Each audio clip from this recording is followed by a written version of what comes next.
ভাইরে ভাই, mega star Shakib খানের প্রিন্স মুভির শুটিং হবে রাজস্থানের থার মরুভূমিতে। এর আগে বাংলাদেশের কোনো সিনেমা, বাংলাদেশের কোনো হিরো থার মরুভূমিতে শুটিং করে নাই।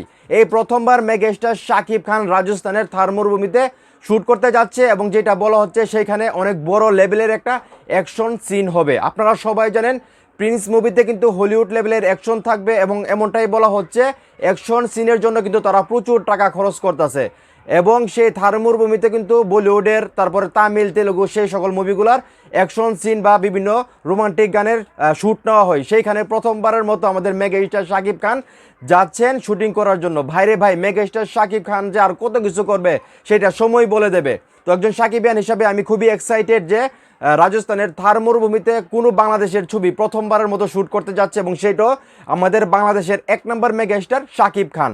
তো এখন এই মুহূর্তে যারা আমার এই ভিডিও দেখতেছেন, বিশেষ করে শাকিবিয়ান যারা আছেন, আপনারা এই খবরটা শুনে কতটা এক্সাইটেড হয়ে গেছেন যে মেগা স্টার শাকিব খান প্রথমবারের মতো রাজস্থানের থার মরুভূমিতে অ্যাকশন সিন শ্যুট করতে যাইতেছে। তো আপনারা কতটা এক্সাইটেড সেটা অবশ্যই কমেন্ট করে জানাবেন। ভিডিওটা ভালো লাগলে অবশ্যই শেয়ার করবেন।